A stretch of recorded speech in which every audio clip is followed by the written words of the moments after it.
projet pour un État kabyle. Et je vais me permettre, toujours dans le respect du temps, de commenter un petit peu pour expliciter comment on est arrivé à cette formulation. Le premier point. Considérant l'identité et la personnalité du peuple kabyle, façonnée et affirmée au fil des siècles à travers une langue, une culture et une civilisation émanant de la grande famille Amazigh, une conscience collective, une histoire commune, une organisation sociopolitique et un attachement séculaire et viscéral aux valeurs de démocratie, de liberté, de laïcité, de solidarité et de respect d'autrui. 2. Considérant la réalité historique, affirmant l'indépendance de la Kabylie jusqu'en 1857 et son annexion forcée en 1871 à l'Algérie, une colonie française créée à la suite d'un décret colonial signé du général Schneider, ministre français de la guerre, en date du 14 octobre 1839. Considérant la politique étrangère de l'Algérie, qui s'engage en contradiction totale avec les valeurs et aspirations du peuple kabyle et des intérêts de la Kabylie, considérant l'isolement politique de la Kabylie par l'Algérie, les soulèvements populaires de 1963 au Printemps Noir, qu'il a endeuillé de 2001 à 2003, en passant par le Printemps Amazigh de 1980,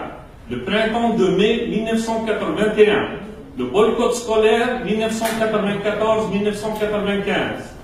la révolte populaire engendrée par l'assassinat de Matoub Lounès, les nombreuses marches de protestation populaire, dont la plus emblématique a eu lieu le 14 juin 2001, considérant que chaque État existant de par le monde est le produit naturel de l'histoire et de son peuple, considérant la reconfiguration géopolitique mondiale après la chute du mur de Berlin et l'émergence en son sein de pays distincts. 14. Considérant, et là la table a mis en relief les documents officiels reconnus par les instances internationales,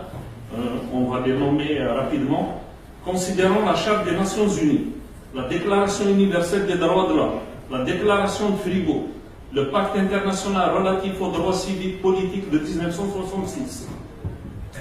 le Pacte international relatif aux droits culturels, sociaux, économiques de 1966, la Charte des droits des peuples adoptée à Alger en 1976, la Charte de l'Union africaine pour les droits de l'homme et des peuples, la Déclaration de l'Organisation des Nations Unies sur les droits des peuples autochtones adoptée le 13 septembre 2007. Considérant que la Kabylie remplit tous les critères requis à l'accession au statut d'un État souverain siégeant au sein de l'Organisation des Nations Unies, dans le souci d'assurer la pérennité et la prospérité de la Kabylie en tant que nation distincte, menacée par les politiques racistes et ségrégationnistes de l'État algérien, de mettre un terme à la confrontation permanente, cyclique et de plus en plus